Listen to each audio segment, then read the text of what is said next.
speaking what God speaks. So that means that when I say something, God's pleased with it. And it ain't just profanity that doesn't please God. When we say things that's contrary to the word, that doesn't please God. If that was the case, if he took time out to get these folks to draft this thing, it was for a reason. That's almost like in a school, they have a textbook or they have the course of study or whatever the case may be, and they say, okay, this is what I want you to teach. And he's like, I ain't going to teach that. I'm going to teach something else. It don't have nothing to do with what you're supposed to get out of the course.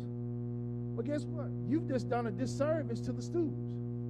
So if God didn't, if he took the time out, Andre, to put all this stuff in here, then obviously it was for a reason. It was for us. We got references. We got examples. We got precepts. We got principles. We got all these different things to kind of help us do the things that we need to do. So that means, so when we get to a point, the words and the meditation of our heart be acceptable. So it ain't just your words, because sometimes we'll say some spiritual stuff, thinking that we intrigue God. Silly rabbit. Tricks are for demons.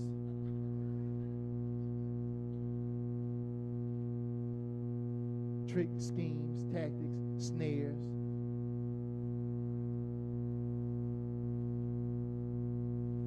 So you can't fool God. He already knows. He knows before you even say it. He knows what's already in your spirit, so he don't need you trying to trick him. So it says, let the words of your mouth and the meditation of your heart be acceptable in his sight. It don't matter what everybody else thinks. I want to be like Jesus, where I gain favor with God and with man. But the first person I want to please is God. I know that's strong, and I know sometimes it's hard because, if you're a social guy like me, you like to be accepted, but what does God say? What does God say on the matter? Is he pleased first? If he's pleased and you can sleep, then that's what matters. So let the words of your mouth and the meditation of your heart be acceptable in the Lord's sight, because he is your strength. So watch this. Oh Lord, my strength and my redeemer. So if I could just start speaking what he speaks, it'll change the whole situation. And even when things don't look the way that they should, God steals. Now watch this. Go back to Mark 20. This is my last verse. Go back to Mark 8 and 22. Watch this. So now on the flip side of that, it's good to be honest. Because he talks directly to the Lord and said, well, I see men as trees walking. Now watch this. Then he put his hands on his eyes again. I'm going to give you another touch. I'm going to put my hands on you one more time.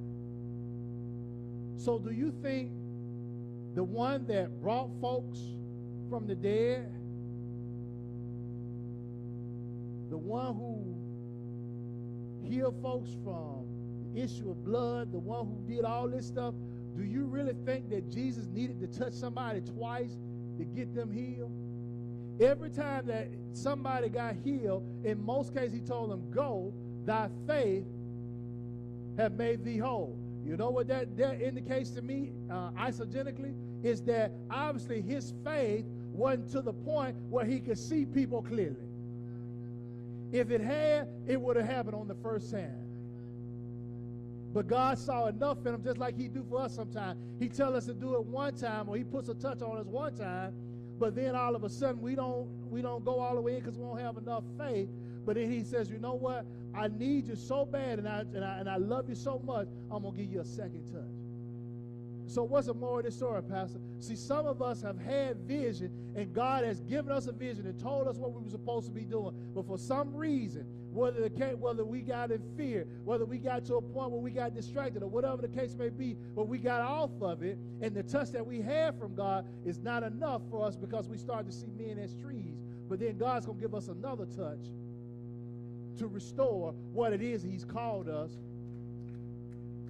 to do.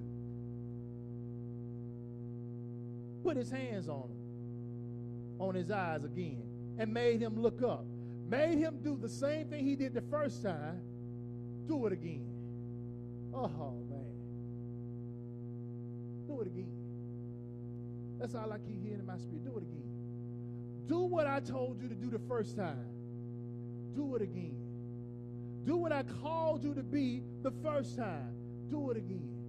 There's no place that you would rather be but slap dab in the middle of God's will, right in His purpose. If you want sweatless victory, get in His will.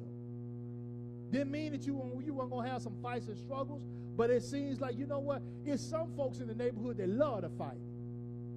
They get mad if they can't fight. Why? Because they live for a fight. See, we ought to get to a point where we love what it is, whatever it is that God has called us to do, so much that nothing can deter us from it. Everyone in this room should have a vision of what it is that God has called us to be, even the little children. Some of you, you're doing what it is that God said He was going to do for you when you was 5, 6 years old. You was telling folks, I'm going to be a nurse. I'm going to be a doctor. I'm going to be a lawyer. I'm going to be this. I'm going to be that. And you kept speaking it. You kept speaking it. Your parents cultivated it. God moved with you. Gave you the grace to do it. And now you are what it is that you said that you would be. And you flowing in it.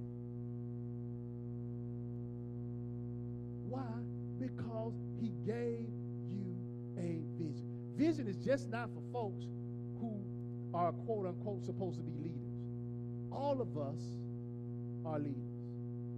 All of us. God has a purpose for each and every last person in this room and watching by television. And until we find out what our purposes will be, our purpose is, then there will be a void in our lives. That's why people search for all kind of craziness, because what it is, they really hadn't hit what it is that God really wanted them to be. That's why they changed careers. That's why they changed jobs. That's why they changed spouses. That's because they have not caught the vision and started walking in it. My last key, secure what is restored. So watch this now. I want you to, when you look at 25, it says, then He put His hands on his eyes again, made him look up, and he was restored and saw what? Everything what? Clearly. Saw him as trees the first time, but when He gave him a fresh touch, he saw everything clearly. You got to secure what is restored. Why? Because I guarantee you the second time Jesus laid His hands on him, he was determined in his mind, you know what? I'm not going to see men at trees walking. I'm going to see them clearly this time. And so what it is in your vision or whatever it is that God has called you to do, go back and do it exactly like He said you're supposed to do it. My last verse for real. 1 Samuel chapter 30. 1 Samuel chapter 30. And while you're turning there, I'm thinking about Bethesda, how it's the birthplace of Andrew, Philip, but watch this. It's also the birthplace of Peter. And y'all know how I like Peter. Peter was I call him the revelation apostle. Why? Because whenever Jesus needed a revelation, Peter was the one that came up with it. Think about it. In Matthew 16, when He said, who the man said that I am? It was Peter. Thou art the Christ. When they were out on the boat, Lord, if it be Thou, bid me to come. It was Peter always with the one with the revelation. Now, he had some issues. Cuss a little bit. Would cut you. He would cuss and cut. But at least he had a revelation. And the revelation was able to keep him in check. 1 Samuel. I ain't going to get on that cuss and cut today.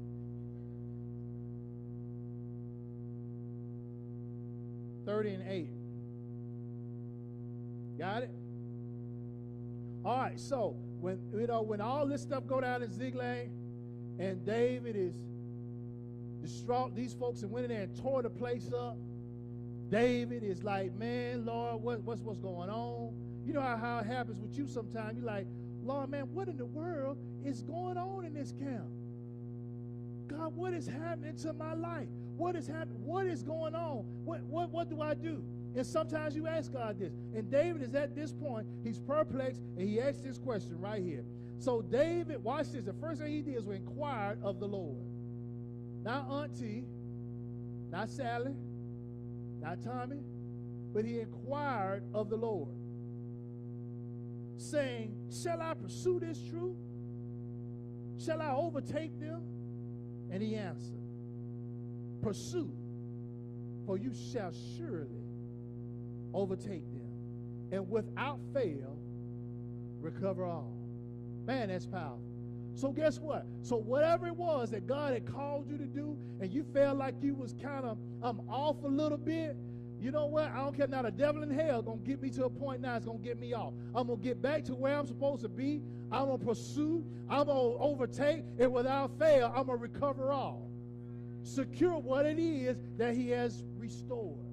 And when you do that, then that's when the peace of God will reside in your life, when you are in the middle of God's will. When you do that, if you're looking for peace, get in his purpose. What it is that he's ordained for you to do, and when you do it, I'm not saying that the weapons are not going to form, they just not going to prosper.